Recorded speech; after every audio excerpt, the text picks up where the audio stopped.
Monsieur le maire, je vous propose qu'on commence cette cérémonie. Alors avec tous les élus, les agents municipaux de notre commune, je vous souhaite la bienvenue. Merci pour votre présence. Meilleurs vœux de bonnes et heureuses années 2024 à chacune et chacun d'entre vous.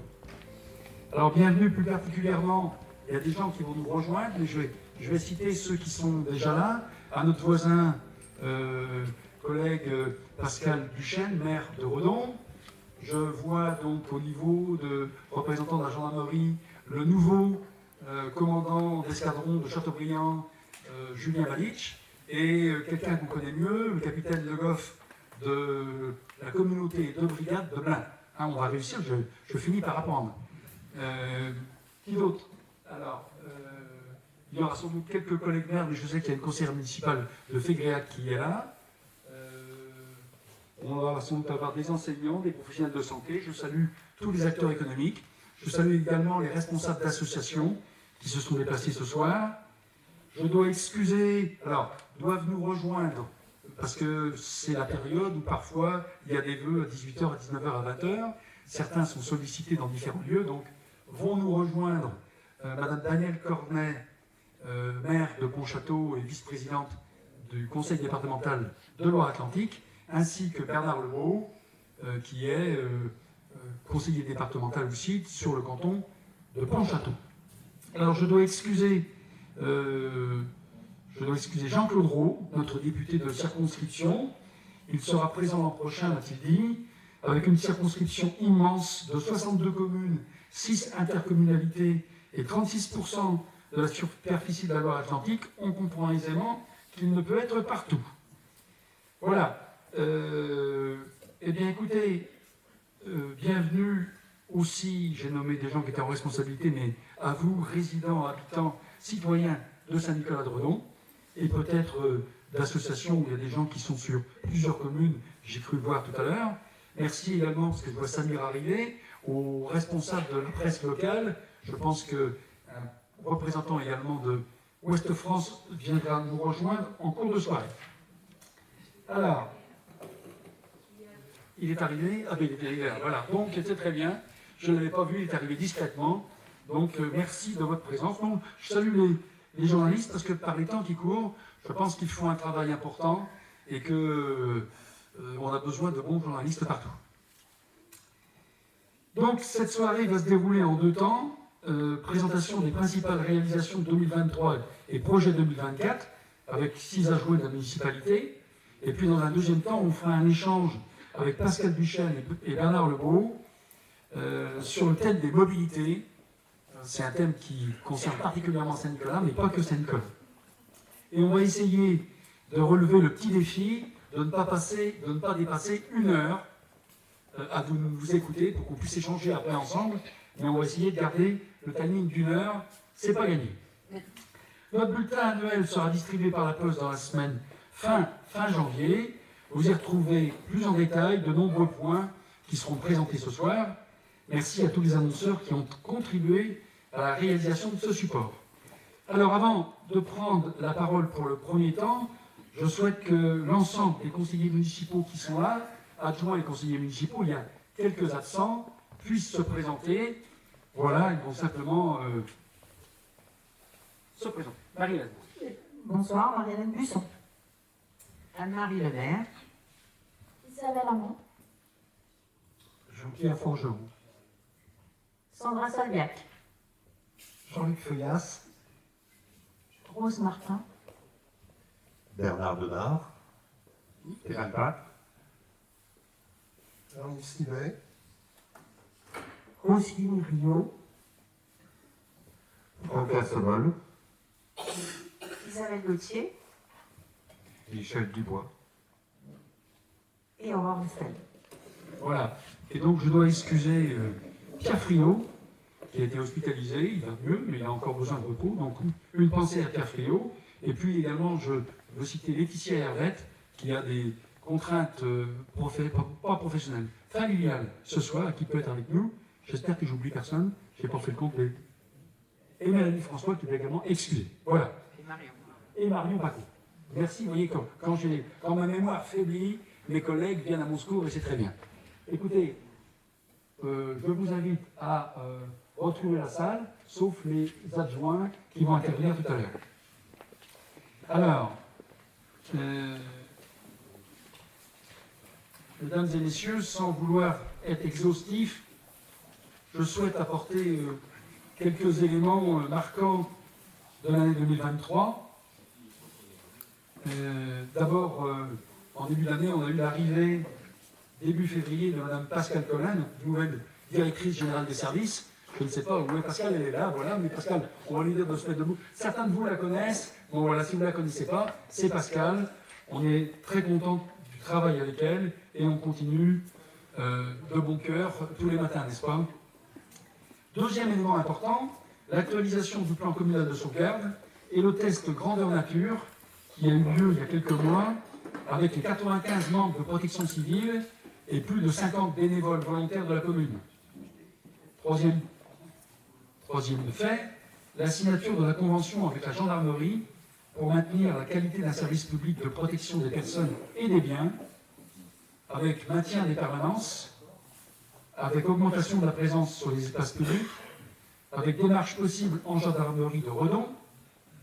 La date de mise en service d'une nouvelle caserne à Guelnes-les-Pins-Faux est à ce jour non déterminée. Nous y reviendrons et je pense que ce ne sera pas avant 3 ou 4 ans, si je ne m'abuse. Enfin, il y a le dispositif de la participation citoyenne qui vient d'être mis en place, qui va continuer à se mettre en place en ce début 2024, afin de renforcer la prévention de la délinquance par un réseau de citoyens en agglomération et dans les villages. Dans les faits également, nous avons bloqué 2,7 millions d'euros à notre plan pluriannuel d'investissement pour la rénovation de notre école de l'herbinerie. Nous en sommes au 12e projet. Le premier n'était pas concluant pour nous, n'était pas réalisable.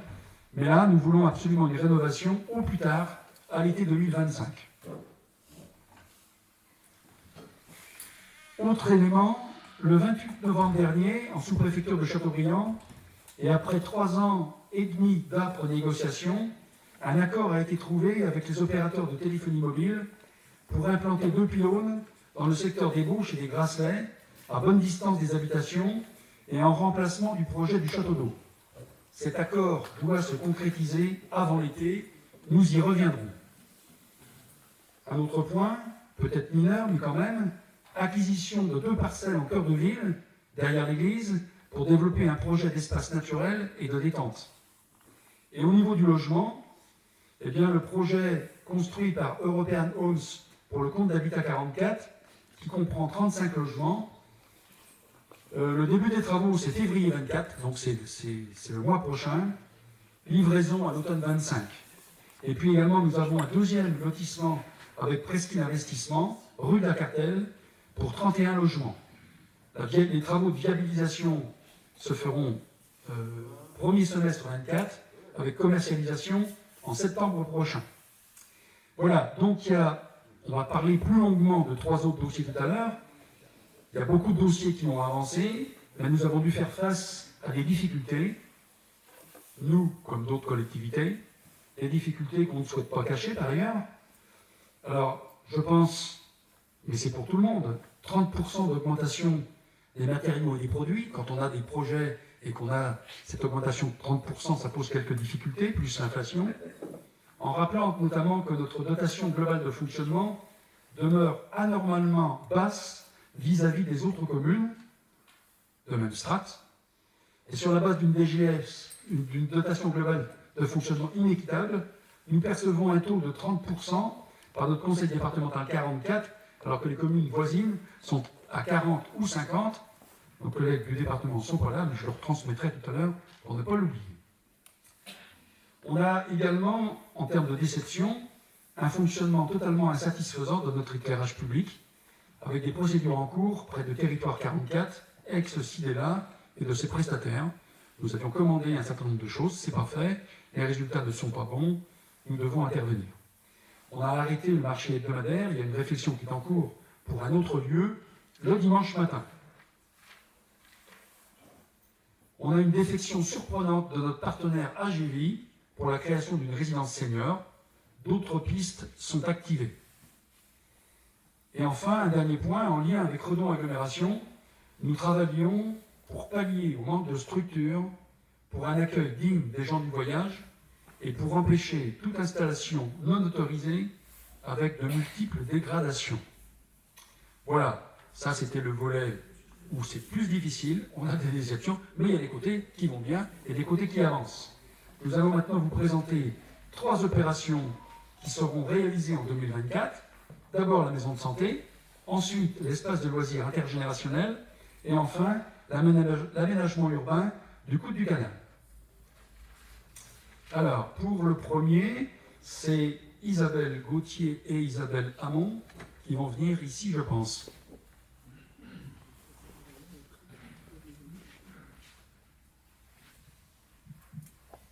La maison de santé est un projet ambitieux, initié sous la précédente municipalité, se concrétise avec le transfert de professionnels de santé fin décembre et début janvier. Située en plein cœur de la ville, la maison de santé promet une avancée significative dans l'accès aux soins pour les habitants de la commune. Ce projet ne s'arrête pas là. La municipalité s'est engagée à poursuivre ses efforts pour attirer plus de professionnels de santé. Depuis 2021, nous travaillons avec Avessac et Fégréac à trouver des médecins sur notre territoire. Depuis 1 an, nous nous orientons vers la création d'un centre de santé. C'est pourquoi, fin 2023, les 3 conseils municipaux d'Avessac, Fégréac et Saint-Nicolas ont voté un contrat d'accompagnement de l'étude de création d'un centre de santé intercommunal. C'est À vos soins de Saint-Nazaire qui viendra pendant 18 mois nous accompagner à ce projet qui nous tient à cœur. À Saint-Nazaire, le centre de santé s'est construit autour des valeurs d'humanisme, du lien social, de solidarité, de participation citoyenne, pour agir pour une santé accessible à tous avec un regard particulier pour les personnes éloignées du parcours de soins. Cela a permis le recrutement de 4 médecins dans un quartier prioritaire alors que les difficultés d'accès aux soins sont croissantes. Marsoin, vous connaissez ? C'est une des activités de cette association. Marsoin propose des actions de santé publique, de prévention à tous ceux qui le souhaitent sur le territoire de Redon Agglo. Donc, cet accompagnement avec À vos soins sera réalisé en 5 étapes. D'abord, ça commencera par un diagnostic en santé. Ensuite, c'est l'accompagnement à la réalisation du projet de santé. Justement, une réunion publique sur les thèmes du centre de santé et de la démarche citoyenne sera organisée. Puis, ça continuera par une mobilisation associative avec des réunions avec des citoyens pour la création de l'association. Ces 3 étapes nous occuperont toute l'année 2024. Puis, l'accompagnement à l'installation du centre de santé et aussi la communication pour une ouverture espérée du centre de santé en juin 2025. L'ouverture de la maison de santé est teintée d'espoir et de promesses pour une meilleure santé pour tous, avec le travail engagé sur l'offre de soins avec les communes d'Avessac et de Fégréac, l'objectif étant d'accueillir davantage de médecins généralistes et d'enrichir ainsi l'offre de soins pour la population. Cet établissement moderne ne se limite pas à son aspect pratique. La municipalité a inscrit le projet dans une vision durable, intégrant des éléments écologiques dans les étapes de sa construction. Il est ainsi prévu, dès 2024, d'équiper la maison de santé de panneaux photovoltaïques, contribuant de la sorte à une empreinte énergétique plus économe et responsable. Du côté des mobilités, l'accès piéton est privilégié pour tout le centre-ville et des parkings pour vélos sont mis en place. Une demande a été déposée à Redon Agglomération pour bénéficier à proximité immédiate d'un arrêt de la navette urbaine. Merci pour votre attention.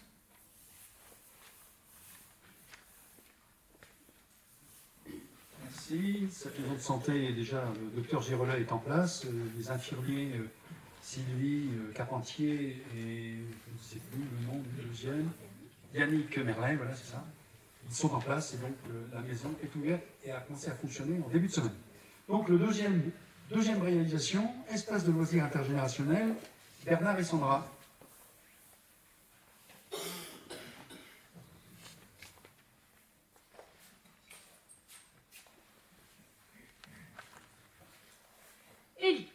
Élie, c'est quoi? Élie, c'est l'espace de loisirs intergénérationnel.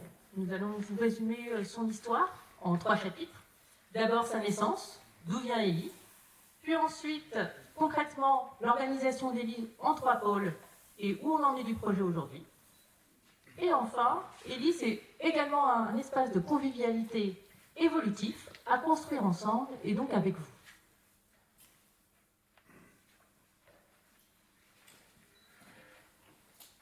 Élie est née d'envie, de souhait, d'idées.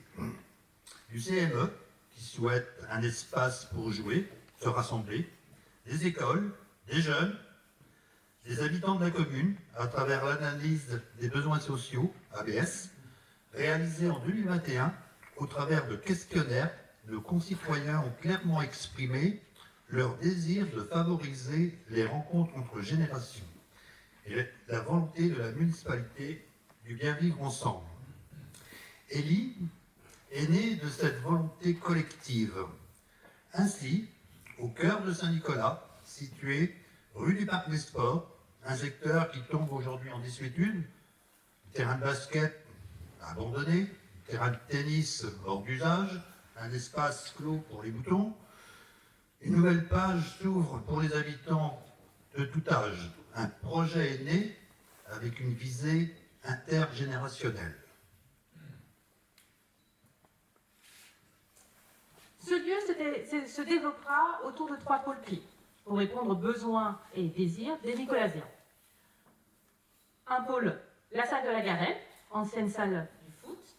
Cette salle, rénovée depuis le début de l'année 2023, est un lieu de rencontre, d'échange et d'activité pour plusieurs associations de Saint-Nicolas, pour les écoles et pour les habitants qui peuvent louer la salle. Le Boulodrome, prochainement déplacé de l'avenue Jean Burel pour s'intégrer à côté de la Garenne, rénové et réaménagé, les amateurs de pétanque trouveront un endroit où compétition et détente se mêleront pour le plaisir de tous.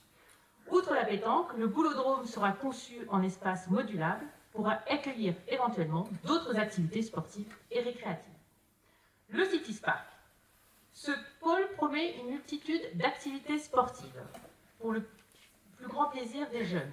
Mini-surface de foot, hand, basket, toute activité de cette sorte sera possible. Suite à un appel à projet, le constructeur est retenu. Le calendrier des travaux est en cours d'élaboration. La réalisation d'Élie est un projet ambitieux avec une enveloppe de 268 000 € budgétisée et subventionnable à hauteur de 73%. Nous pouvons dire aujourd'hui que cet espace de loisirs intergénérationnel sera à disposition des Nicolasiens fin 2024, début 2025.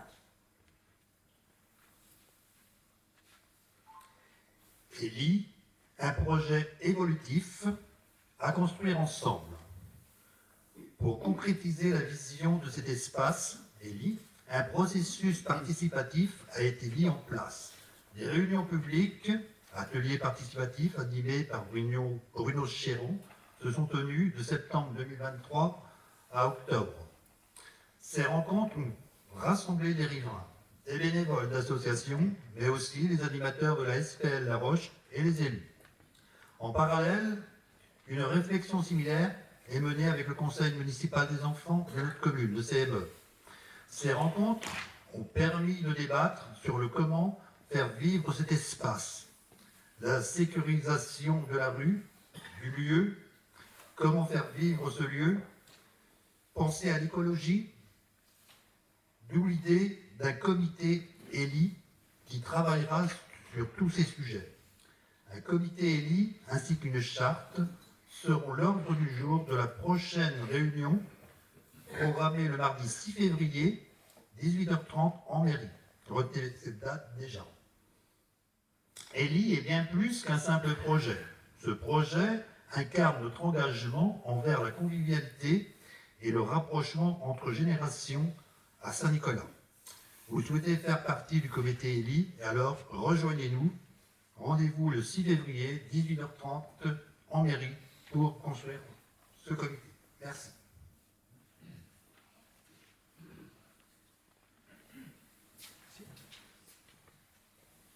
Donc, merci à vous, Sandra et Bernard. Troisième point, l'aménagement urbain au coude du canal avec Jean-Luc et Stéphane.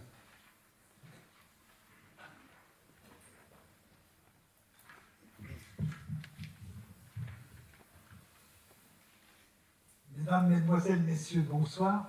C'est avec grand plaisir que je vous présente les prochaines étapes de l'aménagement du passage à niveau PM 395, classé, rappelons-le, parmi les 3 PM les plus dangereux de Loire-Atlantique. Notre objectif est bien sûr tout d'abord de garantir une sécurité maximale des personnes qui l'empruntent, mais aussi d'assurer des continuités et des facilités d'accès au commerce du centre-ville et au centre-ville tout simplement. Plusieurs mesures ont été recommandées et je souhaite vous présenter rapidement en 5 points les aménagements qui seront mis en œuvre pour certains du 15 juin au 15 octobre 2024. Premier point, la sécurisation du franchissement du passage à niveau, avec tout d'abord la limitation du franchissement aux véhicules de moins de 3,5 tonnes conformément à l'arrêté municipal du 1er septembre 2022, le déplacement des places de parking situées au pied du bâtiment communal 2 avenue Jean Burel vers le parking de la rue du Canal, et la suppression du dispositif de tourne à gauche avec la mise en place d'itinéraires alternatifs. Deuxième point, la continuité des liaisons douces avec la création d'une continuité piétonne du Crédit Mutuel au magasin Weldom, avec la prise en charge des travaux par la SNCF sur l'emprise des voies ferrées. La connexion des chemins de halage et de contre-halage avec des points clés tels que le pont en pierre de la rue du Canal, la place Eugène-Lafontaine et les commerces situés de l'autre côté de l'avenue Jean Burel. Troisième point, la traversée plane et perpendiculaire du passage à niveau. La municipalité porte la création d'une large traversée piétonne, personnes à mobilité réduite et vélo, pour relier le centre-ville, la place Eugène-Lafontaine et un parking de 18 places situé de l'autre côté des voies ferrées.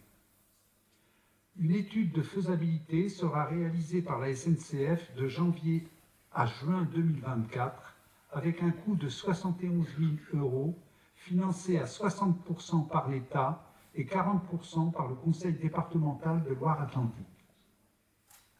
Quatrième point, les prochaines étapes. Il s'agit là de la connexion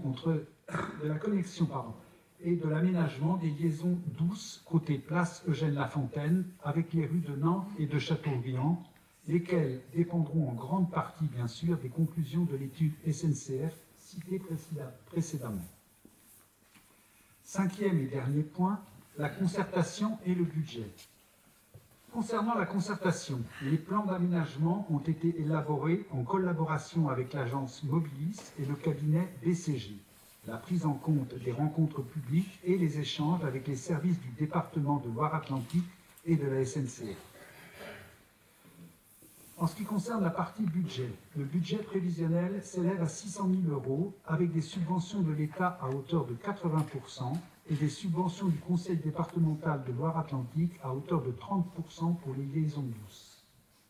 Le reste à charge pour la commune est estimé entre 20 et 30% du global. En conclusion, ces aménagements visent à garantir la sécurité des usagers et à améliorer la fluidité des déplacements dans notre ville. Nous sommes reconnaissants de la collaboration et du soutien des autorités et espérons que ces initiatives contribueront à un environnement plus sûr et plus agréable pour tous.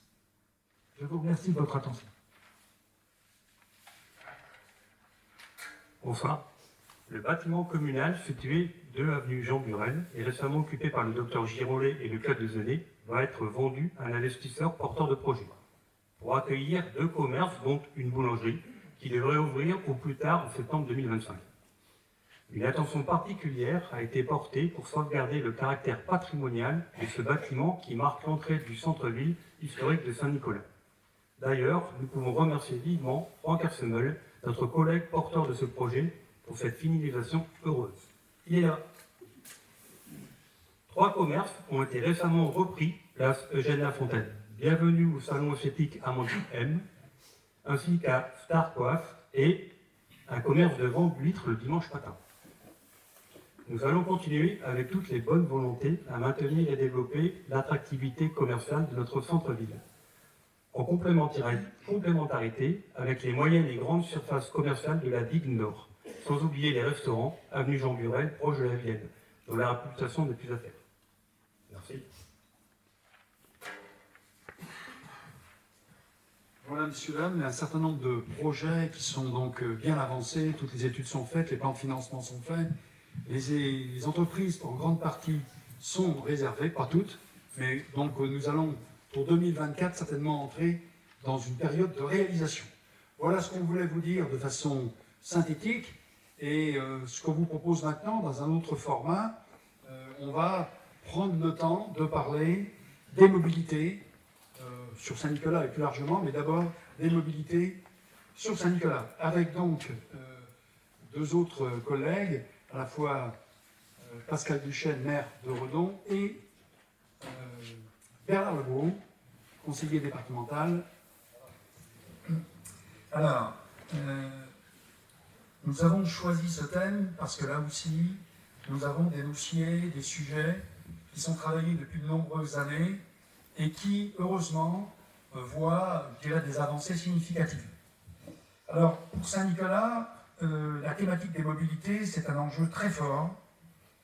Je vous le rappelle succinctement, c'est d'abord son positionnement géographique, où on sait bien que par la départementale qui vient de Châteaubriand et par celle qui vient de Blain, mais pour Nantes et Saint-Nazaire, il y a de très nombreux véhicules qui traversent notre commune, et dans le plan de référence, j'allais dire, le plan guide qu'on avait fait Saint-Nicolas 2030, un des enjeux, c'était de passer d'une ville traversée à une ville habitée, ou du moins sans rejeter les voitures, faire aussi que les habitants des grandes rues puissent vivre dans un minimum de sérénité et de calme.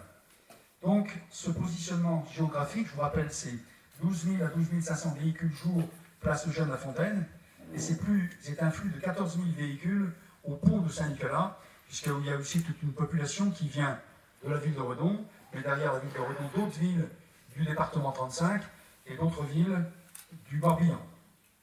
Donc, moi, je dégage 4 priorités pour les mobilités par rapport à la commune. La première, il y a un enjeu de sécurité routière et ferroviaire. Je n'y reviens pas. Nous avons eu des accidents mortels, vous le savez. Pour nous, c'est donc qu'il faut avancer. Le deuxième enjeu, c'est un enjeu de qualité de cadre de vie. Souvenez-vous, on a eu jusqu'à 20% de logements abandonnés rue de Châteaubriand, principalement par le passage du poids lourd. Le troisième enjeu, c'est un enjeu de transition écologique. S'il y a un lieu qui doit permettre à celles et ceux qui le souhaitent et qui le peuvent d'utiliser les mobilités actives au quotidien, c'est bien l'avenue Jean Burel, ce trait d'union d'1,2 km tout au plus entre nos deux centres-villes. Et je pense qu'au-delà des pratiques touristiques, les pratiques au quotidien de déplacement doux et actifs, on est un peu une place idéale et on peut être exemplaire à mon avis pour cela. Et le quatrième enjeu, c'est un enjeu de développement commercial et touristique. Nous avons la chance incroyable d'avoir le canal de Nantes à Brest qui traverse nos deux centres-villes et qui apporte sa touche de calme et de tranquillité. Et sur cette avenue Jean Burel, nous avons un ensemble de commerces qui fonctionnent aujourd'hui, qui ont des projets de renouvellement et de développement dans les 5 ans qui viennent. Voilà poser le cadre. Et ce que nous vous proposons, c'est d'aborder en 2 temps. J'ai perdu une page, je vais la retrouver. Elle était là. On va aborder un peu deux piliers, on va dire. Le premier, c'est tout ce qui concerne le projet d'amélioration des liaisons douces et décarbonées. Et le deuxième, c'est tout ce qui relève des transports en commun. Alors, et on va pouvoir parler les uns et les autres en complément. Sur le projet d'amélioration des liaisons douces et décarbonées, Pascal, si tu veux bien nous présenter l'avancée de la passerelle sur la Vienne. Bonsoir à toutes et tous. Je suis heureux d'être ici parce que il y a quelques mois, peut-être, aurais-je refusé de venir. Et je vais expliquer pourquoi. Et puis je vais vous demander de m'excuser. Il y a un peu plus d'un an, Albert prenait la décision avec les autorités de tutelle, le département et aussi l'État, de rendre le passage à niveau 395, puisque c'est son numéro, impraticable aux poids lourds et autres bus et cars. Voilà. Cette décision, je l'ai très mal vécue. Je l'ai très mal vécue parce que j'ai considéré à l'époque que c'était une décision quasi unilatérale et qu'elle impactait le voisin. Le voisin, c'est la ville de Redon, dont je suis le représentant.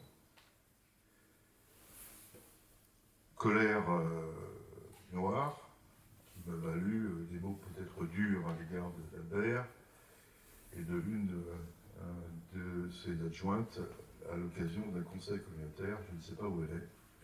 Elle est là-bas. Aujourd'hui, puisque le calme est revenu, je vous adresse très sincèrement mes excuses.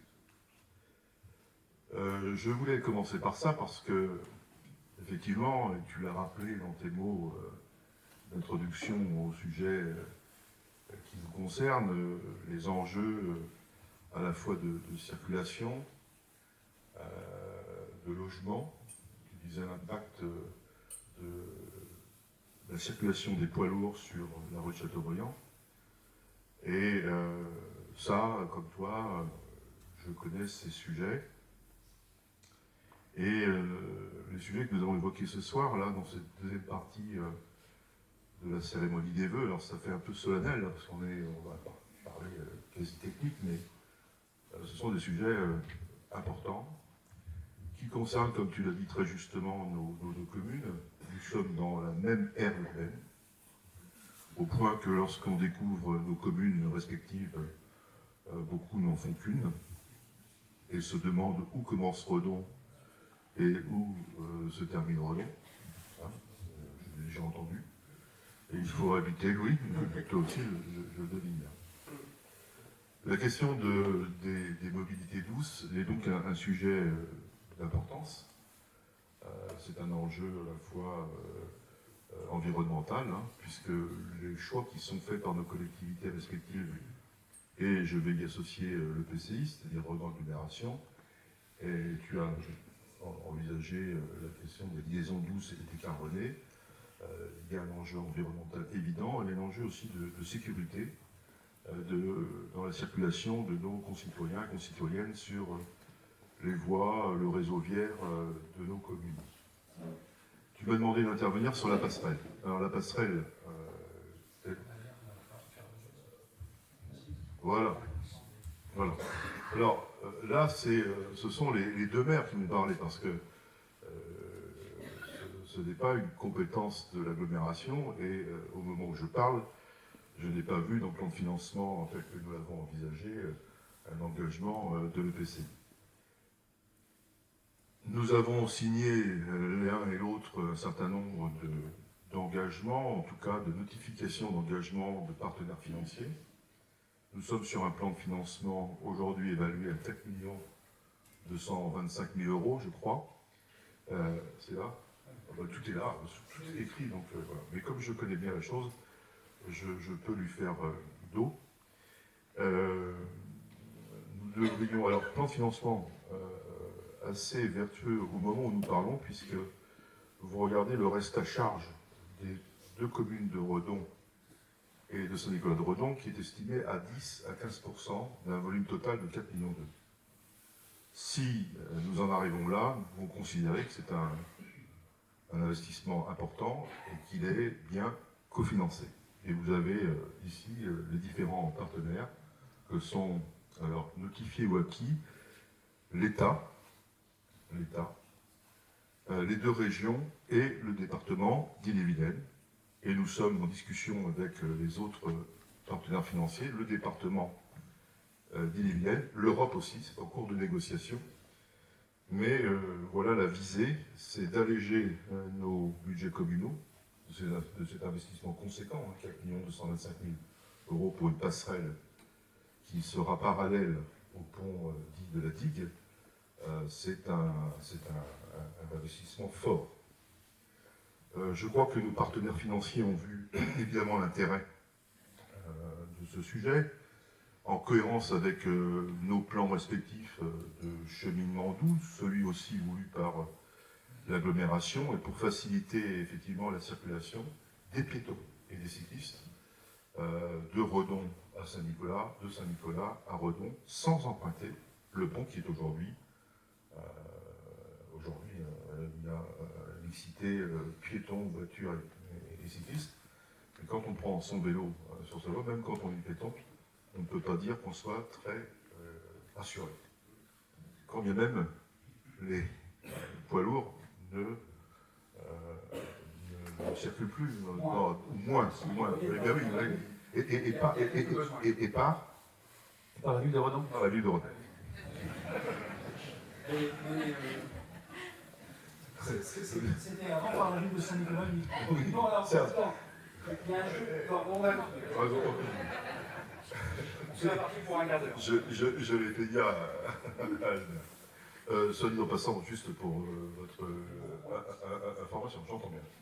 Beaucoup moins. Mais l'impact de cette décision sur le réseau viaire de Redon est réel, puisque les poids lourds et les autocars, bus, évidemment, contournent Saint-Nicolas, prennent le viaduc, et pour atterrir ou relier, rejoindre plutôt le Morbihan, empruntent l'espèce de contournement qui n'en est d'ailleurs pas un, d'un réseau qui n'est pas dimensionné pour un tel trafic de poids lourds et de bus ou d'autocars. Et moi, j'ai des riverains qui sont évidemment insatisfaits. Je n'ai, au moment où je parle d'ailleurs, pas de solution. Si vous connaissez la configuration du nord de l'île de Redon, il y a la rue Ricordel qui jouxte, vous le savez, les équipements sportifs, terrain de foot d'un côté, salle Ricordel de l'autre. Et puis après, on arrive à un rond-point là, où on a un petit réseau très étroit, hein, où chaque jour viennent s'agglutiner les cars et poids lourds. Alors il y a des solutions d'évitement d'ailleurs qui ont été repérées depuis bien au nord de Redon, à partir de Pétrillac, pour rejoindre le Morbihan. Il n'empêche, à un moment donné, il faut venir sur Redon pour l'économie, pour les établissements scolaires, etc. Mais ce n'est pas le sujet du soir. La décision a été prise. Je peux comprendre qu'elle ait été prise. Je le comprends très bien, mon cher Albert. Je ne sais pas sur l'écran, tu t'es mis réservé. C'est ça. Important. C'est ça. Et qui est très civil de ma part. Voilà. En tout cas, il faut mieux regarder devant. Cette passerelle, elle est un élément important de liaison entre nos deux communes. Nos deux communes qui sont reliées par des ponts, un viaduc. Aujourd'hui, le pont de la digue, et cette passerelle viendra évidemment faciliter le cheminement des piétons et des cyclistes, avec aussi à envisager ce qu'on appelle les zones d'atterrissage de part et d'autre sur nos territoires communaux respectifs, puisque vous le voyez, alors je ne sais pas si c'est figuré ici, si on le voit, il faut de part et d'autre envisager la façon dont on récupère les niveaux et les cheminements quand ils existent, parce que sur Saint-Nicolas, il existe. Sur Redon, à ce niveau-là, il est moins évident. Vous voyez, on est dans une configuration un peu compliquée autour du pont de la ville. Là, bon, enfin, c'est la tâche qui est devant nous, que d'envisager l'aménagement de ces zones. Merci. C'est un sujet, vous voyez, c'est difficile de rester en 3 minutes, mais bon, il y avait des choses à se dire, elles sont dites. Le deuxième point, je vais aller beaucoup plus vite, c'est l'aménagement urbain du Côte du Canal. On l'a vu tout à l'heure. Forcément, nous, Je le dis souvent, il y a deux verrous aux liaisons douces entre nos deux centres-villes, à la fois la passerelle sur la Vilaine qui n'est pas faite, mais ça avance bien, et à la fois le passage à niveau. Et une fois que ces deux verrous auront sauté, en quelque sorte, eh bien, on aura aussi à travailler l'itinéraire entre ces deux points, mais pas que. À savoir que pour d'autres, notamment le schéma vélo de Redon-Agglomération, il y a tout un plan de Redon-Agglomération, et nous on étudie en ce moment le plan de liaison avec la commune d'Avessac. Comment aller à Avessac par des routes qui ne seront peut-être pas les routes les plus utilisées, mais il y a des chemins, c'est juste commencé, mais voilà. Donc ça se cherche, et je sais aussi que c'est une priorité qui est portée par le département 44, et je te laisse la parole Bernard, sur les objectifs du conseil départemental pour les liaisons douces et décarbonées. Et après on parlera des transports en commun. Mesdames, Messieurs, bonsoir, excusez-moi, je suis un peu arrivé en retard, j'arrive de Sévérac, où également il y avait des vœux là-bas. Ça fait partie c'est le même canton. Je ne sais pas si je vous souhaite la bonne année maintenant ou après, je ne sais pas si j'aurai le temps, si le maire me laissera 2 minutes, peut-être, je ne sais pas. Alors, les liaisons douces, moi ça m'arrange en fait d'en parler un petit peu aujourd'hui, parce que finalement je suis devenu depuis le 1er janvier le responsable du développement du vélo en Loire-Atlantique, pour soulager le vice-président Freddy Arvochon qui était mobilité. Donc voilà, je suis devenu monsieur vélo. J'ai pas de vélo dans mon coffre quand même encore, parce qu'il y a quand même encore des grandes distances à faire, mais enfin, toujours est-il que... voilà. Donc, alors, il y a la spécificité de Saint-Nicolas-de-Redon, et il y a la politique... tu veux que je parle de la politique générale? Toi, tu vois, tu as la liberté de parole. En 3 minutes, dois dire Marie-Hélène. Que tu sois moins long que Pascal. Que tu sois moins long que Pascal. Ah oui, Et précis quand même. Alors, il faut savoir que le département, d'abord, est le premier partenaire des communes en termes de développement à travers la requalification des cœurs de bourg et tout ça. Mais je dis ça, c'est pas anodin, parce que dans la requalification des cœurs de bourg, et Saint-Nicolas s'inscrit complètement là-dedans, il y a l'habitat, le commerce, repenser un peu nos bourgs d'ici 20 ans, parce que c'est du travail de longue haleine. Mais il y a les mobilités. Alors, il y a les mobilités pour les cœurs de bourg, mais il y a les mobilités de façon générale sur la Loire-Atlantique. Pourquoi? Parce que, au regard de la transition écologique, il faut qu'on change nos comportements et nos modes de déplacement. On ne construira plus de routes en Loire-Atlantique.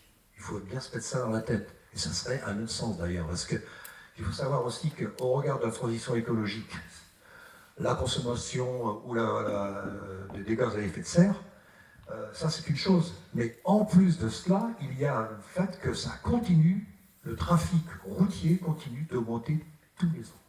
Et malgré tous ces défis et ces enjeux. Donc il va falloir repenser nos modes de déplacement. Il va falloir utiliser le mot partage plus souvent, partager la route.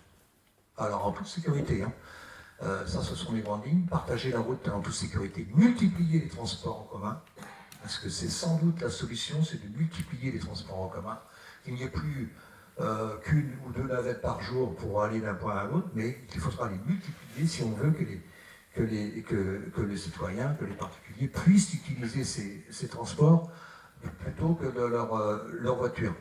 Moi, je fais partie de la génération, il y en a quelques-uns ici, où quand on a passé notre permis, c'était la grande liberté d'avoir notre permis de conduire. Ça a été, je m'en souviens encore, c'était sensationnel. C'était la liberté d'aller d'un point à l'autre quand on voulait en voiture.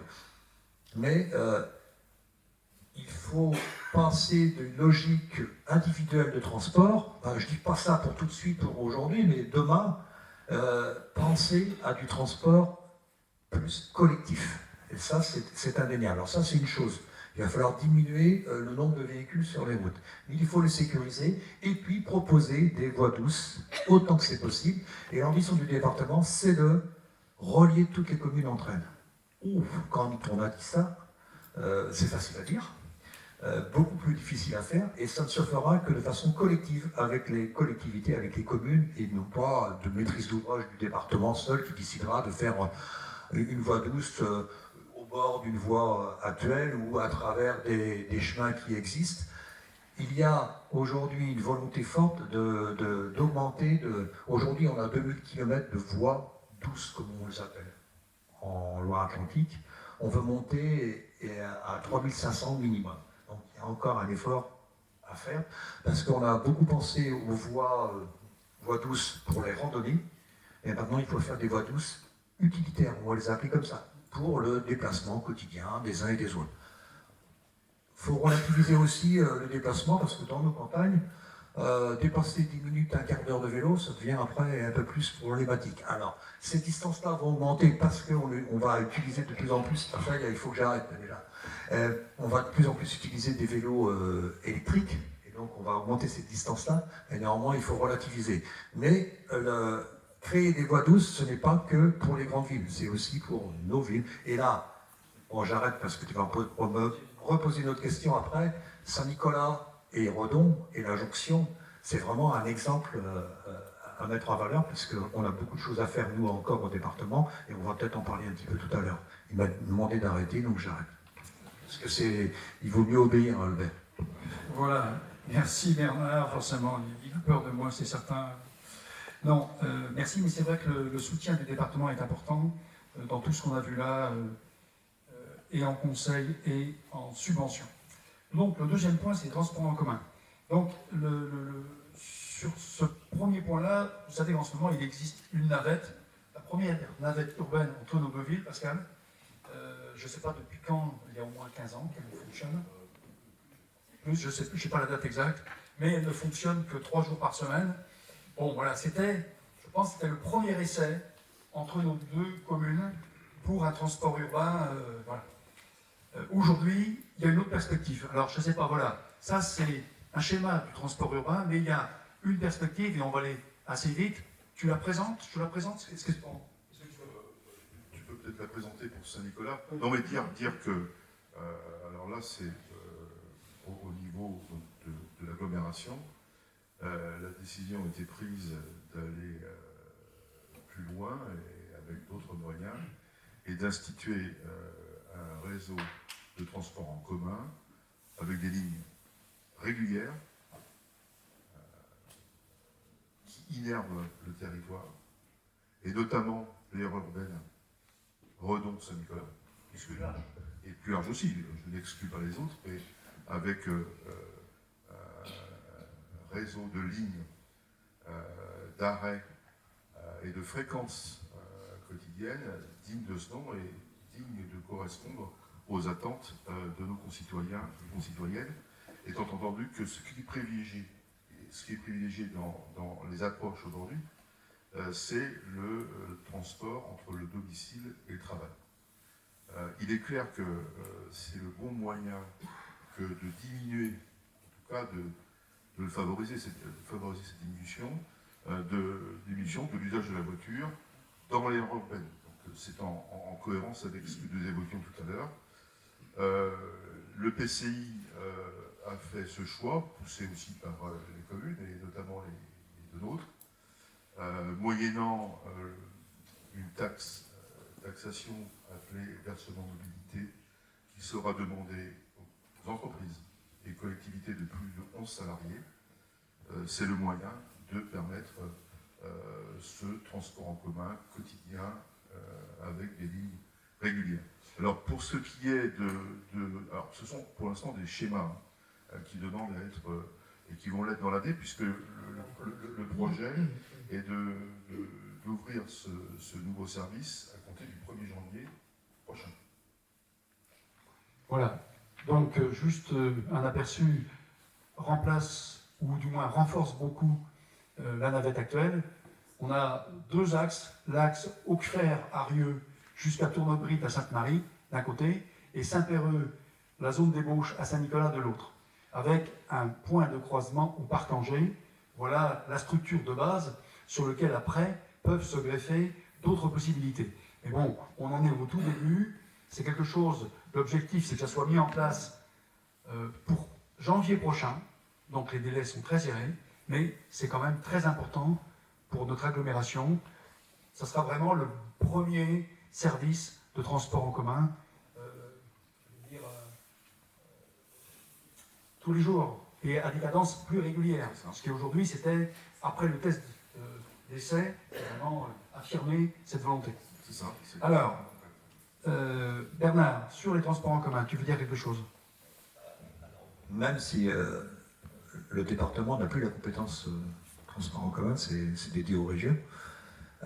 Néanmoins, c'est ce que je venais de dire tout à l'heure, il va falloir multiplier. Et bien là, c'est la preuve et vous le faites. Alors après, il faut relativiser, parce qu'on dit domicile-travail. C'est pas forcément la porte de sa maison. Il y aura toujours dans nos régions un minimum de kilomètres à faire, sans doute en véhicule motorisé ou électrique ou pas, avant d'arriver à un accès en banlieue de Redon ou jusqu'à une station en fait, de navette. C'est ce qui se passe dans les grandes villes. Si on prend l'exemple de la métropole de Nantes, on arrive facilement à Nantes, jusqu'au périph', et après ça devient compliqué en voiture. Et donc c'est là où d'ailleurs tout est fait, Madame la maire de Nantes, mais pas que, tout est fait pour donner de la place aux voies douces, de plus en plus, dans l'agglomération, multiplier les transports en commun, parce que ça c'est indéniable, il faut multiplier les transports en commun. Ça coûterait moins cher de faire une ligne que de faire 1 kilomètre de route. Enfin, 1 kilomètre de route, digne de ce nom, sur une route départementale ou nationale, ça coûte très, très, très cher. Donc, je pense que pour les générations futures, il faudra qu'on améliore tout ça. Alors, le transport en commun, c'est une chose. Si tu permets, on veut parler un peu de Saint-Nicolas et de Redon, mais là, vous êtes un exemple idéal, je dirais, pour le département, où là il y a... Oui. Je sais pas, bon bref, mais c'est déjà fait, il a déjà demandé, ne vous inquiétez pas, il n'a pas tardé. Mais voilà, cette avenue Jean Burel, là, sur ce kilomètre, donc il y a eu des travaux d'effectuer la prise en compte de certaines considérations sur cette voie-là, notamment en termes de sécurité, après des accidents, ça c'est une chose, mais aujourd'hui, avec ce qui se profile avec la passerelle, parce que le département de Loire-Atlantique, je ne l'ai pas dit, mais... il va participer à la hauteur du département d'Ille-et-Vilaine. On se toise. Non, c'est l'Ille-et-Vilaine qui va vous rattraper. Mon cher Bernard, C'est l'Ille-et-Vilaine qui va vous rattraper. mon cher Bernard, le département est déjà engagé. Oui, oui. C'est Jean avec ton collègue Frédéric Arrochamp. Oui. Ce qui sera probablement décidé, c'est d'une maîtrise d'ouvrage ville de Redon, et Saint-Nicolas évidemment, et probablement le département sur les maîtrises d'œuvre, parce que vous avez aussi des compétences que nous n'avons pas. Je pense que c'est acté, c'est parti, c'est dans les tuyaux. Après, c'est le montant final. Moi, j'avais entendu parler d'un petit peu plus que ça. On avait arrondi au chiffre supérieur qui était de 5 millions. On peut faire des économies, on les fait faire. Oui, mais je n'en doute pas.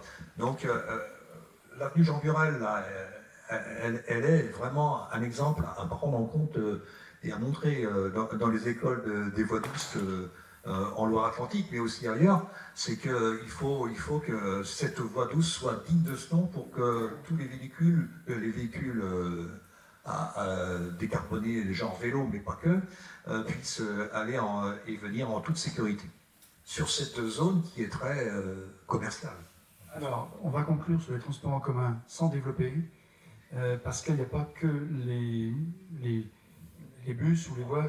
On a toujours la ligne Aller-Hop sur laquelle on a aussi des difficultés depuis l'impossibilité de passer au PN 395, mais relier la gare de Rennes, la gare de Saint-Nazaire et la gare de Redon, il faut qu'on trouve les moyens pour trouver, et que ça passe dans Saint-Nicolas.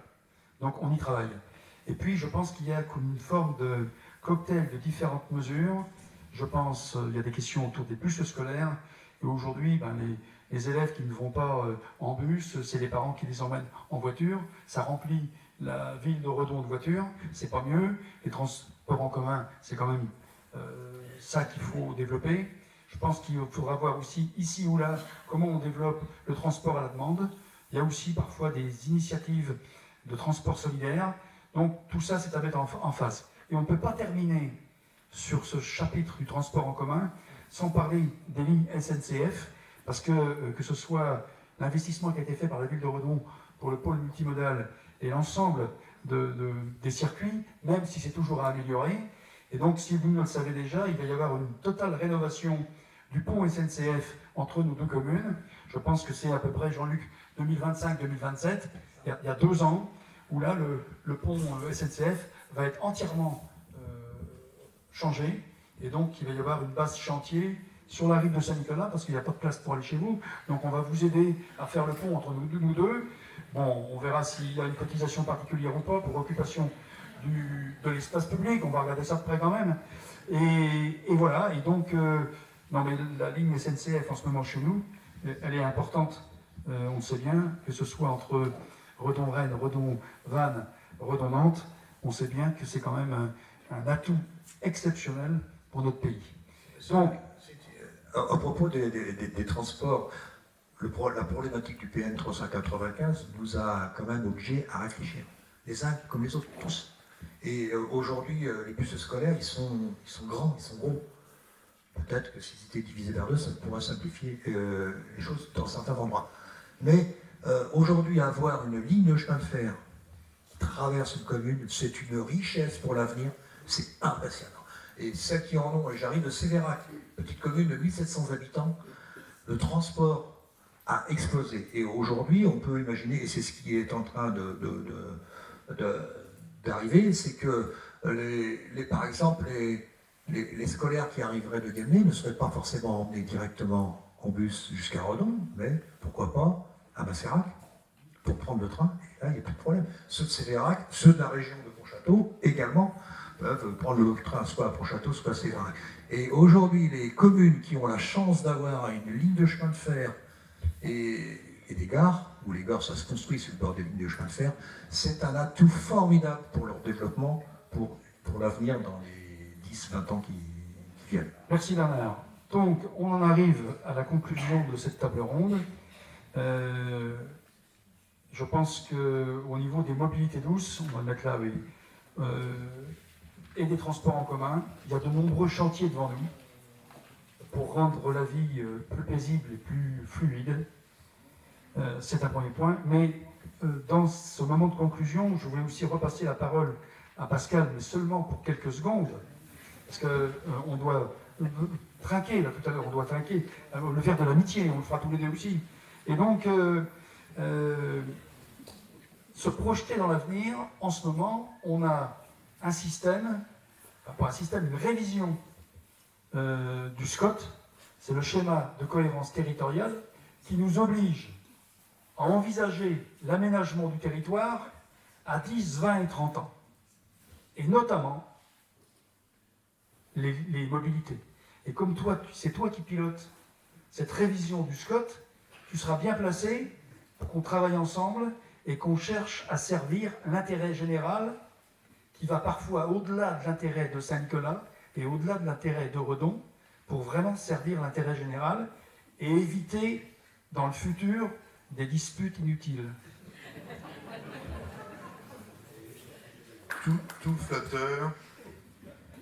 Je me permets de saluer Danielle Cornet, mon amie et collègue maire de Pontchâteau, vice-présidente de l'Assemblée départementale de Loire-Atlantique. Vous êtes le binôme, c'est ton binôme. Bonsoir Daniel. Voilà. Je ne peux pas parler de ce sujet en quelques secondes, c'est une gageure. Le chantier est ouvert. La question, nous nous posions hier lors d'une réunion de travail à l'agglomération. Je vois les Nicolasiens nombreux à cette cérémonie de vœux. La question du SCOT, du schéma de cohérence territoriale, que nous sommes engagés effectivement à réécrire, c'est une obligation faite par la loi, et assure un plan local d'urbanisme à l'échelle intercommunale, et avec un élément important, incontournable, que j'appelle souvent un impératif catégorique, qui est celui énoncé par la loi climat et résilience du zéro artificialisation nette. Alors qu'est-ce que ça veut dire? Ça veut dire aujourd'hui que ce qu'on peut voir encore, j'ai pu le voir sur des communes, sur la tienne d'ailleurs, d'annonces de lotissement de zones à bâtir pour du logement sur des emprises, des zones naturelles, c'est terminé. C'est derrière nous. De sorte que cela nous invite à repenser nos cœurs de ville, de repenser nos espaces artificialisés qui accueillent du bâti, en rappelant par ailleurs qu'on est dans un comptage à la parcelle, et de penser l'aménagement de nos territoires communaux comme à l'échelle intercommunale d'une autre façon que nous le faisions jusqu'à. Voilà. Alors ça, c'est quelque chose qui est complexe, qui est excessivement contraignant pour nos communes, certains y voyant évidemment des restrictions à venir sur la consommation foncière, mais indispensable pour une cohérence d'ensemble. On parlait des cheminements doux, des mobilités douces. Il faut que, aussi en termes d'aménagement urbain, réservé au logement et à l'activité économique, nous soyons plus vertueux que nous l'étions. Étant entendu par ailleurs que notre région, on va reprendre le Grand Ouest, Bretagne, Pays de Loire, ont été, à l'échelle de la nation, les plus consommatrices d'espaces fonciers naturels depuis ces 30 dernières années. Voilà. Ça m'a rajouté un tout petit truc. Pendant les 30 dernières années, on a consommé plus d'espace que pendant toute l'histoire de l'urbanisation et l'histoire tout court. C'est la minute de la conclusion générale. La première chose, merci de votre écoute, de votre présence.